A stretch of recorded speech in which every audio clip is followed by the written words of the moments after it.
पालघर जिल्ह्यातील वाडा तालुक्यातील सोनाळे ह्या गावात अतुल आणि त्यांची पत्नी गीतांजली यांचे हे स्वप्नातील घर आकारास आले आहे।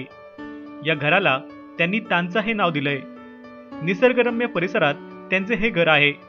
या फार्म हाऊसचे खास फोटोज अतुल कुलकर्णी यांनी शेअर केलेत। 3500 स्क्वेअर फुटाचे फार्म हाऊस। अतुल आणि गीतांजली यांचे हे फार्म हाऊस तयार व्हायला 2 वर्षांचा कालावधी लागला। 2012 साली आर्किटेक्ट्स मेघना कुलकर्णी यांनी ह्या फार्म हाऊसचे डिझाईन तयार केले होते। 2014 साली या फार्म हाऊसचे काम पूर्ण झाले। या घरात एक बेडरूम, एक मोठी लिव्हिंग रूम, किचन आणि डायनिंग एरिया आहे। घरात उत्तम व्हेंटिलेशनची सोय ठेवण्यात आली आहे। या फार्म हाऊसचे छत फॅब्रिकेटेड स्टीलचे असून आतमध्ये मंगलोर स्टाईलचा वापर करण्यात आला आहे।